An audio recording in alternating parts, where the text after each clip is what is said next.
যে অপরাধে আমাকে ফাঁসি দেওয়া হয়েছে, আল্লাহর কসম আমি সেই অপরাধের সাথে সামান্যতম জড়িত ছিলাম না।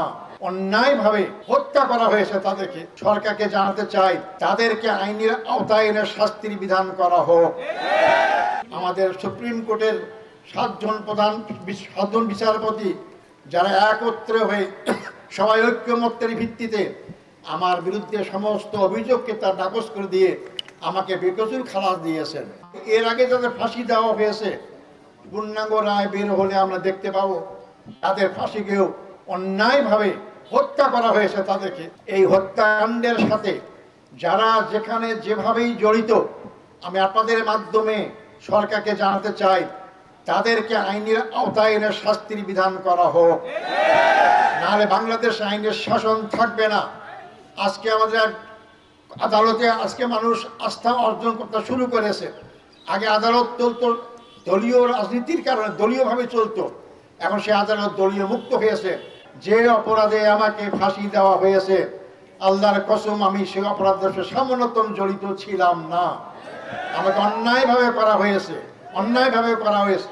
একজন বলেছেন, আমি শুধু আফসোস করি আমার বিরুদ্ধে যারা অভিযোগ গঠন করেছেন তারা করতেই পারেন, কিন্তু বিচারপতি যারা হবেন তাদের তো বিবেক থাকা দরকার।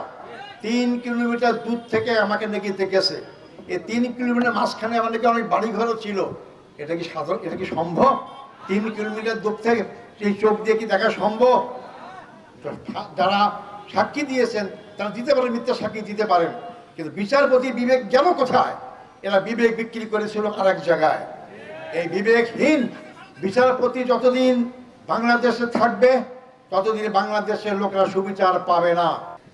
যাদের সুতো আধিপত্য শক্তির হাতে বন্দী, তার যতই বলুক না কেন তাদের দ্বারাই বাংলাদেশ নিরাপদ নয়। তাই বাংলাদেশের জনগণের মধ্যে থেকেই যারা বাংলাদেশের জনগণের মধ্যে কাজ করে তারাই আপনাকে নিরাপত্তা দিতে পারে, তারাই দেশের স্বাধীনতা সর্বহৎ রক্ষা করতে পারে, তারাই দেশের সীমানা রক্ষা করতে পারে, তারাই আপনারা আমাদের ঈমান আকীদা চিন্তা চেতনা রক্ষা করতে পারে।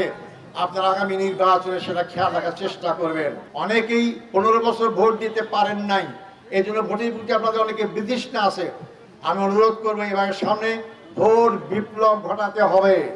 আমাদের সবাইকে ভোট কেন্দ্রে যেতে হবে, আমার অধিকার করতে হবে, আমার ভোট দেওয়ার যে অধিকার সেটা প্রয়োগ করতে হবে এবং সৎ যোগ্য লোকদেরকে নির্বাচিত করতে হবে।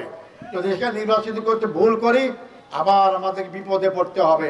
যদি আপনাদের ভোটে ইনশাল্লাহ আগামী নির্বাচনে এমপি প্রার্থী হয়ে জয়লাভ করতে পারি, তাহলে আমি ওয়াদা করতেছি আমার সচেতন জ্ঞানে একটি হারাম পয়সা আমার পেটে ঢুকবে না ইনশাল্লাহ। একটি হারাম পয়সা আমি এখনো আমি জোর গলায় বলতে পারি, এই বিশ্বাস আমার আছে। জামাত ইসলামীতে যোগদান করার পর থেকে আমার জ্ঞানগত জানা মতো একটি হারাম পয়সা আমি খাই নাই। আল্লাহ আমার অভাব দেয় নেই, আমার টাকা সম্পদ নাই, কিন্তু আল্লাহ আমাকে চালানোর সুযোগ করে দিয়েছেন। এই জন্য এমপি হলে কিন্তু অনেক কাজ করার সুযোগ থাকে। আপনারা তো অনেকে জানেন না, অনেক অনুদান সরকার থেকে পায়। এই অনুদান যদি সে জনগণের কল্যাণে ব্যয় করে মানুষের অনেক ভাগ্যের পরিবর্তন হতে হয়। আমি যখন এমপি ছিলাম না তখনও প্রচুর মসজিদে আমি সরকার থেকে টাকা নিয়ে মসজিদে দিয়েছি। আর যারা এমপি ছিলেন তাদের কাছে শুনেছি নতুন নতুন প্যাড বানিয়ে মসজিদের নাম বানিয়ে টাকাকে নিজেরাই শেষ করে দিয়েছে। আমি তাই ওয়াদা করছি যে আপনারা আমাকে নির্বাচিত করতে পারেন, তাহলে ইনশাল্লাহ আমি সরকারি কোষাগারে একটি পয়সাও আমার পেটে যাবে না ইনশাল্লাহ।